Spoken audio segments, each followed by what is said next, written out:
یا جس نے بھی بھیج دیا تھا چلو جیت کے تو بلاول صاحب کی آواز اور انصاف کی بات کریں گے تو شہباز شریف صاحب کی بھی آواز یہی تھی کہ ہم آپ کے ساتھ تعاون کے ساتھ کرنے کو تیار ہیں. غیر مشروط حمایت کرتے ہیں. بلاول صاحب نے تو ایسا جملہ استعمال کیا کہ ہم سب پریشان ہو گئے تھے کہ قدم بڑھاؤ عمران خان ہم تمہارے ساتھ ہیں. بدنصیبی ہے عمران خان کی, بدنصیبی ہے پی ٹی آئی کی کہ وہ بلاول صاحب کی اتنی بڑی آفر کو بھی سمجھ نہیں سکے اور وہ اپنے تکبر میں رہے. وہ اس انگلی کے اشارے پہ ہی تکبر میں ڈوبے ہوئے تھے کہ یہ انگلی ہمیشہ ہمارے ساتھ رہے گی. یہ انگلیاں کیا چیز ہوتی ہے؟ اصل آدمی کی سیاسی پارٹیوں کی اپنی قوت ہوتی ہے.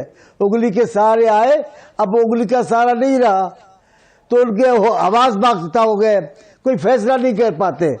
ہم نے تو پہلے دن سے آفر بات چیت کی ہے اور ابھی بھی آپ میرے پچھلے پروگرام کوئی 10-20 پروگرام دیکھ لیں, میں ایک ہی بات کہہ رہا ہوں, وہ یہ کہہ رہا ہوں کہ پاکستان شدید بحرانوں کے گھیرے میں ہے. اس کا ایک ہی حل ہے کہ پاکستان کی تمام سیاسی جماعتیں بیٹھیں اور مسائل کا حل نکالیں. اگر ملک کو آگے لے کے جانا ہے تو, اگر ملک کے لوگوں کی مصیبتوں میں سے جان چھڑانی ہے تو سب جماعتوں کے ایک ہی رائے ہے سوائے پی ٹی آئی کے. پی ٹی آئی نہ مانوں کے اصول پہ اب بھی چل رہی ہے, اتنی بڑی مصیبت میں ہے, لیکن آج میرٹ وہی ہے, بات نہیں کروں گا, بات کروں گا تو ان سے کروں گا جن کے پاس اختیار ہے. یار سیاسی باتیں ایسی ہوتی ہیں, پھر 10 دن گزرتے پھر کہتے نہیں مجھے بالکل صحیح فرما رہے ہیں مولانا بخش چانڈیا صاحب. بات ہی نہیں کر رہے. پی ٹی آئی اپنی بالکل پی ٹی آئی جو ہے وہ دروازے بند کرتی جا رہی ہے ایک ایک کر کے. ڈاکٹر ظفر مرزا صاحب, آپ کی پارٹی ماشاءاللہ ابھی نیسنٹ ایج میں ہے اور آپ لوگ ایک اچھا پیغام لے کر آئے ہیں کہ سب کو مل, اور آپ لوگوں نے کہا کہ ہمیں طاقت نہیں چاہیے. انیشلی تو ساری پارٹیاں کہتی ہیں, بٹ اینی ویز ہم یہ بائی کر لیتے ہیں کہ آپ لوگوں کا بھی یہی سلوگن ہے. لیکن اب آپ کیا سجیسٹ کرتے ہیں؟ شاید خاقان عباسی صاحب کو اس دن میں تھوڑی سی نا امیدی دیکھ رہا تھا ان کے جملوں میں. جی ضمیر صاحب بہت شکریہ کہ آپ نے اس موضوع کو چنا ہے آج, کیونکہ یہ سب سے اہم اس وقت میرا خیال ہے کہ قومی ضرورت ہے. پاکستان میں سمجھتا ہوں جی کہ اس وقت ایک دوراہے پہ کھڑا ہے اور یہاں سے 2 راستے نکلتے ہیں. ایک راستہ مزید تباہی کا ہے, اس سے کہیں زیادہ تباہی جو ہم نے 24-25 کو دیکھی, اور دوسرا جو راستہ ہے وہ ہے وزڈم کا, تحمل کا, ڈائلاگ کا, اور وہ جسے کہتے ہیں نا کہ politics is the art possible, چیزوں کو ممکن بنانے کا. صحیح. تو اس وقت میرا خیال ہے کہ آج سے 20 سال بعد 30 سال بعد پیچھے مڑ کے دیکھیں گے تو فیصلہ اس چیز کے اوپر ہوگا کہ آج کے جو سیاستدان ہیں انہوں نے کون سا راستہ اپنایا. لیکن یہاں یہ بھی مجھے افسوس کے ساتھ کہنا پڑتا ہے کہ جس ٹانک اور جس ڈائلاگ کی ہم آج بات کر رہے ہیں یہ اتنا سمپل نہیں ہے. یہ اس کے پیچھے جانا پڑے گا آپ کو. پالیٹکس میں سب سے امپورٹنٹ چیز لیجٹمیسی ہوتی ہے کہ آپ کی بات میں وزن تب پیدا ہوتا ہے کہ جب آپ ایک لیجٹمیٹ طریقے سے پاور حاصل کرتے ہیں. آپ نے کہا نا کہ آپ کی پارٹی کو پاور, ہم ڈیفینیٹلی پاور میں انٹرسٹڈ ہیں لیکن جائز طریقے سے, منصفانہ انتخابات کی صورت, یعنی کہ آپ فنگر ویٹرز میں نہیں ہیں جو مطلب کہ امپائر کی انگلی اٹھے گی پھر فلاں ترازو والے محل میں سے انگلی اٹھے گی اور پھر دوبارہ پھر اب انٹرنیشنل ورلڈ لیڈر کی طرف بھی انگلی دیکھ رہے ہیں. وہ بھی ایک تباہی کا راستہ ہے, وہ بھی ایک تباہی کا راستہ ہے. تو سیاست کو ذمہ دار بھی ہونا پڑے گا, سیاستدان کو محب وطن ہونے کا ثبوت دینا پڑے گا اس دوراہے پہ. اور میرا یہ خیال ہے کہ اس وقت ضرورت اس چیز کی ہے کہ اسٹیٹس مین شپ دکھائی جائے. اس وقت کنفلکٹ ریزولوشن کی ضرورت ہے. دونوں طرف سے ایسی پوزیشنز لی جا چکی ہیں کہ اگر ان کو ریزالو نہ کیا گیا اور اس کے اندر میڈیٹرز آ کے ان کو ریزالو کریں گے, اگر اس کو ریزالو نہ کیا گیا تو اس سے بہت بڑی ہم تباہی دیکھیں گے جو ہم نے ابھی دیکھی ہے, جس میں انسانی جانوں کا ضیاع ہوا ہے. اور یہ بھی do you see any silver lining? ہو سکتا ہے نا جی, بالکل ہو سکتا ہے, بالکل مطلب 2 راستے تو ہیں, ابھی چوائس تو ہے نا. اگر صدیوں کی اپارتھائڈ ختم ہو سکتی ہے ساؤتھ افریقہ میں, صحیح, تو کیوں نہیں ہم اپنے مسائل کو حل کر سکتے؟ بالکل صحیح, بالکل. عامر الیاس رانا صاحب, کہا یہ جاتا ہے کہ اگر کوئی بہت ہی اتھرا پتر ہوتا ہے نا تو انہوں سمجھان واسطے بہت ہی دھیمے مزاج والا, بہت ہی میٹھے زبان رکھنے والا, اس کو کہتے ہیں کہ یار اس کو جا کے سمجھاؤ. اب مسئلہ یہ ہے کہ حکومت کوئی ایسا کانفیڈنس بلڈنگ میئر کوئی as a good will gesture دکھا سکتی ہے جس کے بعد پی ٹی آئی بھی آ کے ٹیبل پہ بیٹھ جائے؟ میرا خیال ہے شہباز شریف سے بڑا دھیمے مزاج کا بندہ جب تک وہ چیف منسٹر تھا وہ کچھ اور تھا. اپنی انسلٹ کرانے میں انہوں نے ہر ڈگری میں آگے کا درجہ لیا. وہ اپوزیشن لیڈر بنے, سبمسو ہوئے, بلاول بھٹو نہیں آصف علی زرداری کے ساتھ مل کے انہوں نے عمران خان وزیر اعظم کو آفر کی کہ مذاق معیشت کر لیں. وہ کہتا رہا چور ہو ڈکیت ہو بات نہیں کروں گا. ٹھیک ہے, حکومت چلی گئی, وزیر اعظم بنے. اور ہمیں ایک ایسے وزیر اعظم کی عادت تھی جو تقریر میں مار دھاڑ کرتا تھا, مولا جٹ کرتا تھا عمران خان, اور نہیں چھوڑوں گا, مجھے سعودی عرب اور یو اے ای سے ایک بڑا زبردست پیکج ملا ہے. ایک اور بڑی لائن تھی, متھے رنگ دے گا پیکج ملا ہے. یہی جو قرضہ چوری کا کہتے تھے, یہی وہ جو کہتے تھے یہ لوٹ مار کے لیے قرضہ لیا جاتا ہے, وہ اسے کہتے تھے پرکشش پیکج ملا ہمیں. لفظ بدلا, عمران خان نہیں بدلے.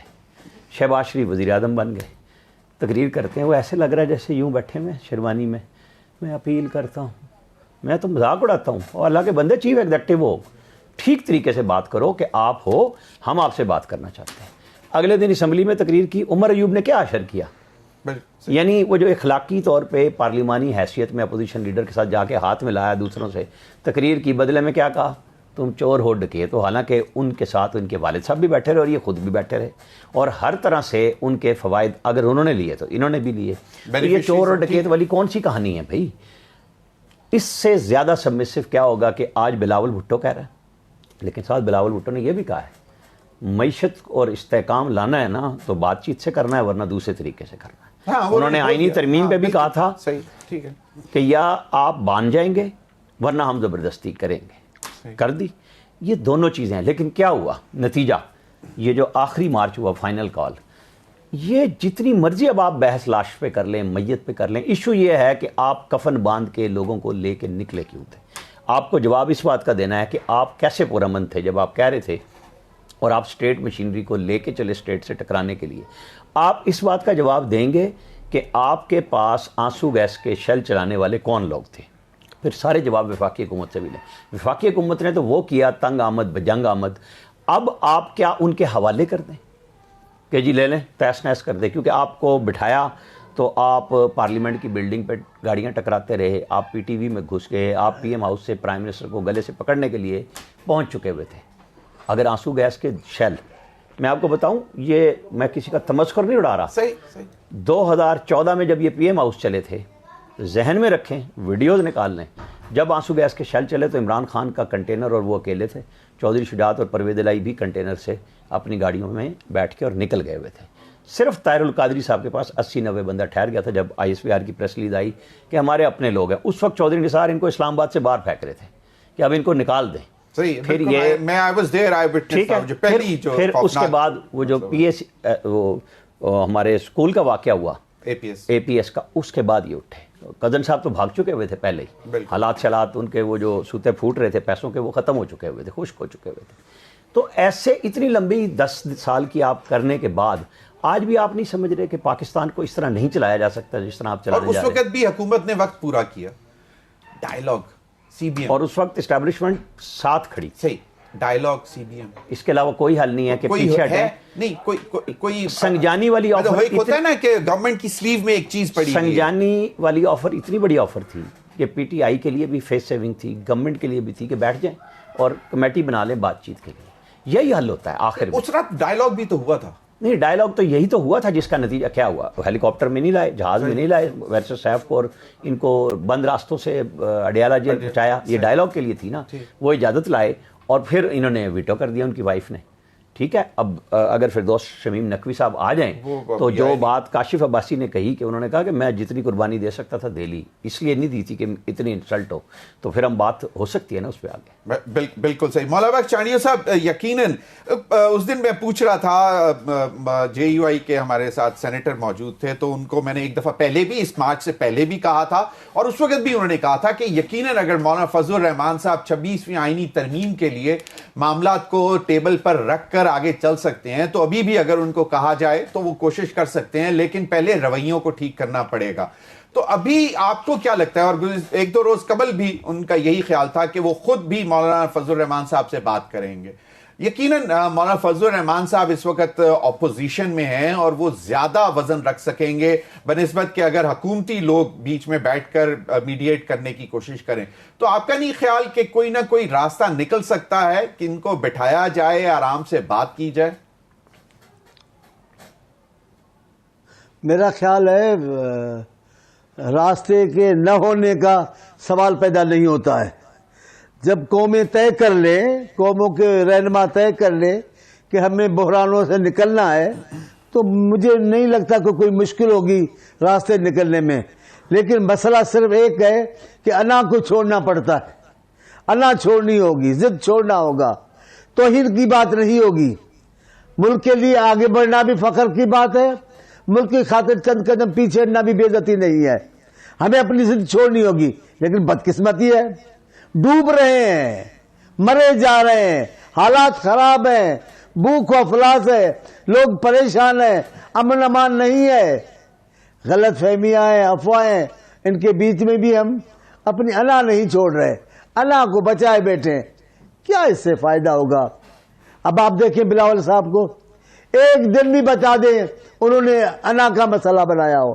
زرداری صاحب کو دیکھ لیں، ایک دن بتائیں جب انہوں نے صرف اللہ کی خاطر ضد کی ہو کہ ہم بات نہیں کریں گے یا ملک کے کسی مسئلے پر ہم سوچیں گے. نہیں، پہلے اولویت ملک اور قوم کو حاصل ہے. ہماری انا کی کیا حیثیت ہے قوم اور ملک کے آگے؟ لیکن بدقسمتی ہے جو ڈوب رہے ہیں انا کا مظاہرہ وہ کر رہے ہیں. حیرت کی بات ہے. میں بڑا محتاط ہوتا ہوں کہ تحریک انصاف کے ساتھ لوگ ہیں، میں مانتا ہوں لوگ ان کے ساتھ چلتے ہیں، مجھے بڑا احتیاط سے بولتا ہوں، لیکن کیا کریں، کوئی راستہ نہیں ہے. پوری انا اور ضد کا چہرہ پی ٹی آئی کی طرف سے ہے. آپ دیکھیں ذرا، جتنی رعایتیں سیاسی پارٹیاں اور حکومت پی ٹی آئی کو دیتی ہے، کبھی نہیں. اپنے اداروں پر تنقید کرنے سے گریز نہیں کرتے، تنقید نہیں، اپنے اداروں پر حملے. پاکستان کی تاریخ میں نے ایسا دور نہیں دیکھا. وہ جو 9 مئی کی بات کرتے ہیں، لاٹھیاں مار رہے تھے پاکستانی جوانوں کو. آپ بتائیں وہ کون سے گھر تھے، وہ کون سی جگہیں تھے، وہ کون سے نشانات اور علامتیں تھے جن کو گرایا جا رہا تھا؟ یہ تو پاکستان سے لڑائی لڑ رہے تھے. اگر آپ اپنے ملک سے لڑو گے تو آپ تو نہیں جیت سکو گے، یہ یقین جانیں. یہ سارے ملک کے لوگ جمع ہو جائیں گے اور یہ سارے اختلاف بھلا دیں گے. مطلب state is always powerful, no doubt, لیکن اسٹیٹ اگر اپنی لچک دکھاتی تو اس کو اس کی کمزوری نہیں سمجھنا چاہیے. اس پر مزید بھی بات کریں گے. ناظرین، وقت ہوا ایک بریک کا، ہمارے ساتھ رہیے.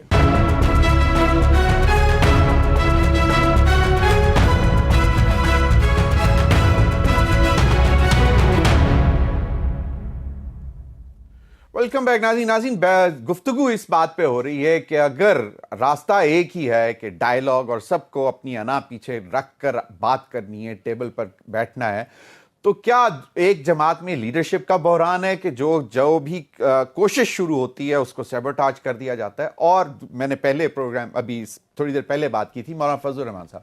ایک ہمارے پاس شاہد خاقان عباسی صاحب بھی ہیں. تو ظفر مرزا صاحب، شاہد خاقان عباسی سابق وزیر اعظم، اپنی جماعت کے اس وقت ہیڈ ہیں، وزن رکھتے ہیں سیاسی طور پر. وہ مجھے اگلے روز میں ان کو سن رہا تھا کسی ایک نجی چینل پہ، وہ تھوڑے سے ذرا نا امیدی سی نظر آ رہی تھی. تو کیوں نہیں وہ آگے بڑھ کر کوئی رول ادا کرتے؟ جی بالکل، نا امیدی کی تو خیر بڑی وجہ ہے نا جی. پاکستان میں اس وقت جو صورتحال ہے اس پہ پریشان نہ ہونا اور اس پہ فرسٹریٹ نہ ہونا، پریشان ہو سکتے ہیں لیکن نا امید میرا خیال میں. اگلی بات میں آپ کو بتاتا ہوں کہ اس کے اوپر بہت صلاح مشورہ ہم نے کیا ہے، اور ہم یہ سمجھتے ہیں کہ ایک طرف ہم ایک بالکل نئی جماعت ہیں، دوسری طرف ہمارے پاس بہت سینئر سیاستدان ہیں. شاہد خاقان عباسی صاحب سابق وزیر اعظم ہیں، ہمارے پاس سابق وزیر خزانہ ہیں، ہمارے پاس سابق چیف منسٹر اور گورنر ہیں کے پی کے صوبے سے. تو اس کے اوپر بہت زیادہ ہم نے ڈسکشن کی ہے کہ ہم کیا رول پلے کر سکتے ہیں ان لوگوں کی موجودگی میں. تو اس سلسلے میں ایک لمبی لسٹ بنائی گئی ہے اور شاہد حقان عباسی صاحب لوگوں سے رابطہ کر رہے ہیں اور امید ہے کہ آنے والے چند دنوں کے اندر ایک میٹنگ کال کی جائے گی اور اس میں اس کے اوپر صلاح مشورہ کیا جائے گا کہ کیسے اس بحران سے نکلا جائے، کوئی سبیل ایسی نکالی جائے کہ ملک جو ہے وہ اس بحران سے نکل سکے۔ اس کے ساتھ ساتھ ہم یہ بھی سمجھتے ہیں کہ ہم سارا وزن، کیونکہ اس وقت میں سمجھتا ہوں اور ہماری پارٹی کے اندر بھی یہ خیال ہے کہ یہ کوئی چھوٹا موٹا بحران نہیں ہے، اس وقت یہ ایک ایگزسٹینشیل تھریٹ ہے پاکستان کو اس وقت سسٹم کے حوالے سے۔ ہماری جغرافیکل سچویشن دیکھیں، ہماری سیکیورٹی کی سچویشن دیکھیں، ہماری معیشت ٹھیک ہے تھوڑی سی بہتر ہوئی ہے لیکن ابھی بھی وہ بہت چیلنجز ہیں اور سب سے بڑھ کے یہ کہ پاکستان کی گورنمنٹ کا کوئی نظام نہیں چل رہا۔ We have become non functional state. ان تمام کی وجوہات کی بنیاد پہ ہمیں صرف سیاستدانوں سے نہیں بلکہ معاشرے کے تمام طبقات سے، بزنس کمیونٹی سے، جو ہمارے کیا کہتے ہیں ڈفرینٹ انڈسٹریلسٹ ہیں، جو ہمارے ڈفرینٹ پروفیشنلز ہیں، تعلیم کا شعبہ ہے، ان تمام لوگوں میں جو تھاٹ لیڈرز ہیں ان کے ساتھ بھی انگیج کرنے کی ضرورت ہے، ان کی رائے بھی لینے کی ضرورت ہے کہ وہ کیسے دیکھ رہے ہیں اور وہ کیا رول پلے کر سکتے ہیں اور کس طرح کا ایک سول سوسائٹی کی طرف سے بھی ایک پریشر بلڈ ہونا چاہیے تاکہ سیاستدانوں کو، لیڈرز کو، سینئر اسٹیٹسمین کو اس طرف لایا جائے کہ ہمارا اس کے علاوہ کوئی حل نہیں ہے کہ ہم ایک ڈائیلاگ کریں۔ تو اس سلسلے میں بھی ہم نے ایک سیریز شروع کی ہے، پاکستان دا وے فارورڈ، اور اس میں ہم نے ایک اسلام آباد میں بھی ڈائیلاگ کیا ہے، اس میں ہم نے 25-30 مطلب ہر شعبے کے لوگوں کو بلایا ہے اور وہ جسے کہتے ہیں نا چیٹم ہاؤس پرنسپلز کے تحت ہم نے وہ بات چیت کی ہے کہ کسی کا نام نہیں لیں گے لیکن let's sit down and join our heads. It won't be an A P C all parties conference نہیں ہوگی لیکن کائنڈ آف دیٹ ایگزیکٹلی۔ اسی طرح کراچی میں ہم نے کیا ہے، مفتاح اسماعیل صاحب نے وہ آرگنائز کیا، یہاں شاہد صاحب اور مفتاح صاحب بھی تھے، ہم بھی تھے سب، تو اس کے اوپر ریٹائرڈ آرمی کے لوگ بھی تھے، اس کے اندر ریٹائرڈ بیوروکریٹس بھی تھے، ہر اسٹریٹا آف سوسائٹی کو کال دینے کی ضرورت ہے اور ہمیں ایک بہت سنجیدہ ایفرٹ کرنے کی ضرورت ہے۔ اور بالکل میں چانڈیو صاحب سے ایگری کرتا ہوں کہ ہمیں ایک سٹیپ پیچھے جانے کی، کنفلکٹ ریزولوشن میں نیگوسیشن کے لیے سب سے امپورٹنٹ یہ چیز ہوتی ہے کہ آپ ایک سٹیپ پیچھے آئیں، لمبا سانس لیں، چیزوں کے بارے میں ذرا غور و خوض کریں اور دیکھیں کہ آپ کی پوزیشن کیا ہے، کیا نیگوشیبل ہے، کیا ناٹ نیگوشیبل ہے۔ Ultimately politics is all about negotiation. Exactly حالت جنگ میں بھی بندہ ایک قدم پیچھے لے لیتا ہے۔ عامر الیاس رانا صاحب، ایک تو یہ جو کہ kind of non functional system ہے، ظفر مرزا صاحب کا خیال ہے۔ دوسرا یہ کہ اگر شاہد خاقان عباسی صاحب کوئی انیشیٹو لیتے ہیں اس طرح کا تو آپ کو کیا لگتا ہے کہ حکومت اس انیشیٹو کا حصہ یا سپورٹ کرے گی؟ 2-3 چیزیں ہیں۔ یہ گپ شپ کی حد تک بہت اچھی بات ہے کہ جناب ہم یہ ڈائیلاگ کریں گے، تھنک ٹینک بنائیں گے۔ ایشو یہ ہے کہ شاہد خاقان عباسی کس کو ریپرزینٹ کر رہے ہیں، مفتاح اسماعیل کس کو ریپرزینٹ کر رہے ہیں؟ انہوں نے اپنی گھر سے ایک پارٹی بنائی، مرزا صاحب اس کے ترجمان ہیں۔ مفتاح اسماعیل صاحب اور شاہد خاقان عباسی بڑے فٹ تھے جب تک ان کو وزیر خزانہ اور وزیر اعظم رکھا گیا۔ آرمی چیف ان کی خواہش پہ نہیں بنایا گیا، شاہد خاقان عباسی صاحب وہ یو کے جاتے رہے اور اس کے بعد یہ سائڈ پہ ہو گئے، مطلب وزیر اعظم بھی نہیں بنایا اور آرمی چیف بھی نہیں میری خواہش پہ لگایا۔ مطلب ناراضگیاں یہاں پہ وہ کھولیں، بات کو کھل کے کریں نا۔ جب عابد شیر علی سے کی ہوئی وعدے پہ ضمنی انتخاب کی سیٹ لاہور سے شاہد خاقان عباسی کو دی تو وہ بالکل ٹھیک تھا، سارا سب کچھ وہاں تک چلتا رہا کام جب تک رکھا رہا۔ پھر پی ڈی ایم کی گورنمنٹ میں شاہد خاقان عباسی ایک ایسے ایڈوائزر تھے جو ہر بڑی کمیٹی میں بغیر کسی عہدے کے شہباز شریف کے ساتھ ہوتے تھے، تب تک بھی ٹھیک تھا۔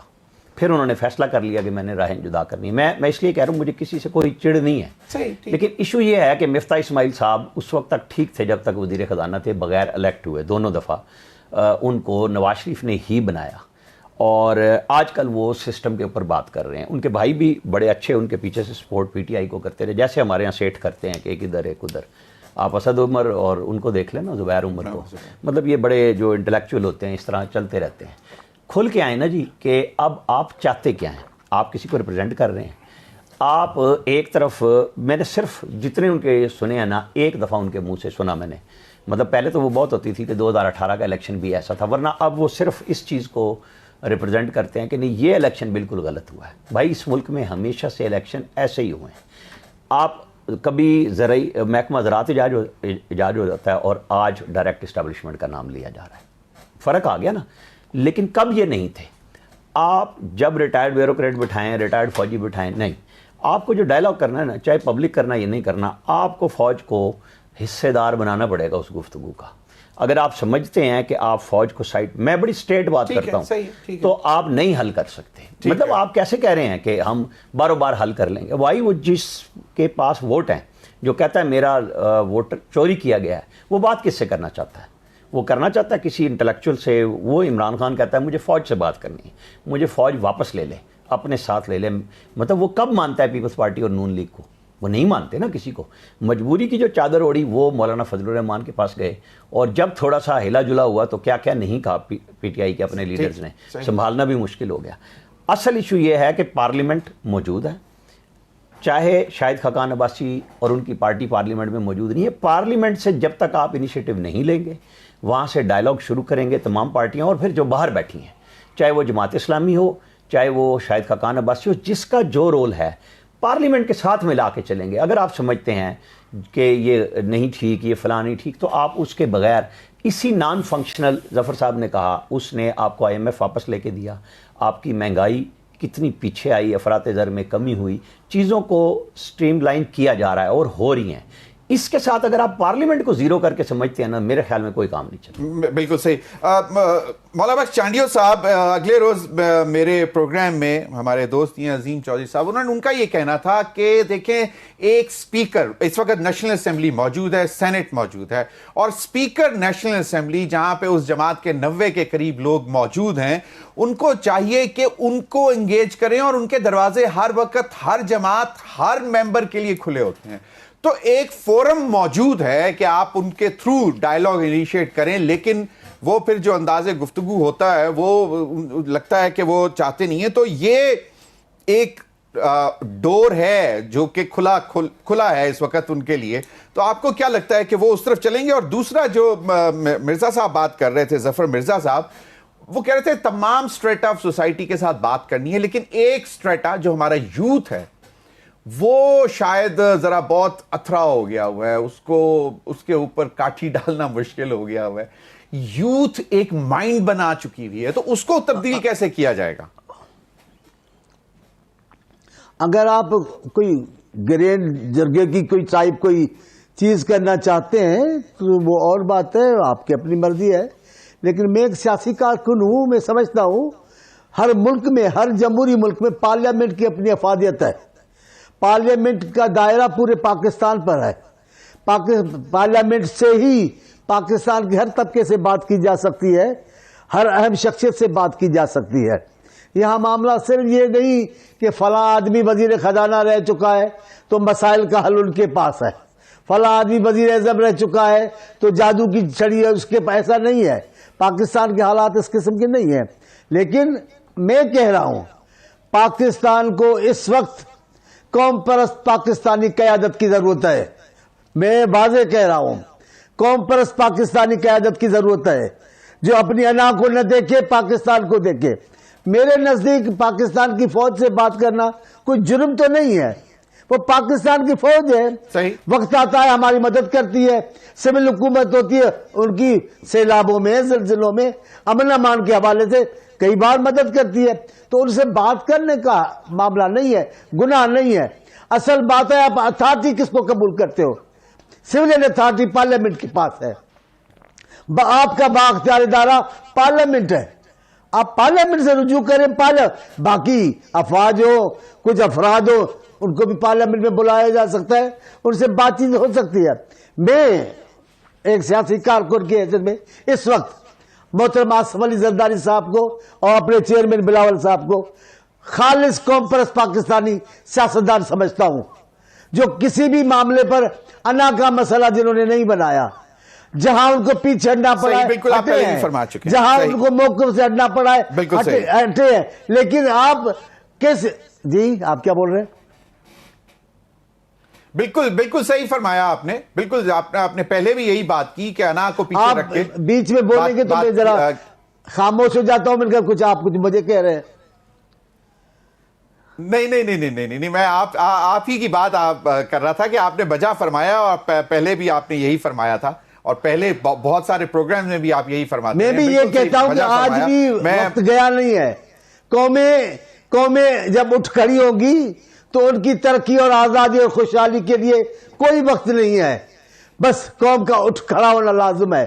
قوم طے کر لے ہمیں خوشحال ہونا ہے، ہمیں آزاد رہنا ہے، ہمیں استحکام ملک میں لانا ہے.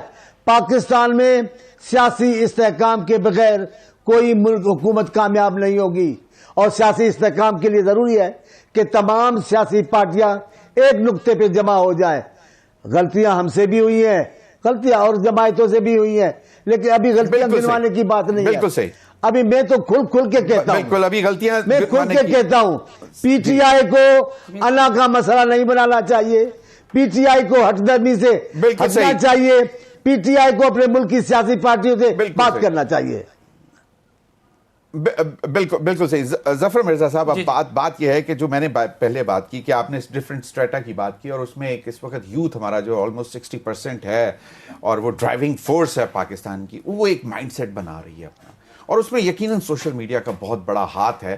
اب یہ ایک بہت بڑا چیلنج ہے کسی بھی مطلب حیثیت ادارہ ہو، حکومت ہو یا میڈیا ہو، کوئی بھی بہت بڑا چیلنج ہے. تو آپ کو کیا لگتا ہے کہ یہ چیزیں بھی ایڈریس ہو سکیں؟ جی ضمیر صاحب، میں اس پہ آؤں گا. میں ایک چھوٹی سی وضاحت کرنا چاہتا ہوں. میرے دوست نے کہا شاہد حقان عباسی صاحب کے بارے میں لمبی بات نہیں کرنا چاہتا، صرف ایک وضاحت کرنا چاہتا ہوں. شاہد حقان صاحب پبلکلی یہ کئی دفعہ یہ بات کر چکے ہیں کہ ان کا point of departure P M L N سے صرف اور صرف اس چیز کے اوپر تھا کہ جب پی ایم ایل این نے اپنی بنیادی حکمت عملی پولیٹیکل اسٹریٹجی میں یہ چینج لائے کہ انہوں نے ووٹ کو عزت دو کو چھوڑ کے پاور ایٹ آل کاسٹ جو ہے اس کو اپنا لیا، اور اسی کا نتیجہ ہے کہ اس وقت جو بہت ساری خرابی ہے، یہ اس کی ایک بہت بڑی وجہ ہے اس وقت جہاں ہم کھڑے ہیں. کیونکہ میں جس طرح پہلے بھی کہہ چکا ہوں، ہم سمٹمز کو دیکھ رہے ہیں، ہم کازز کو نہیں دیکھ رہے کہ انڈر لائنگ ڈیزیز کیا ہے.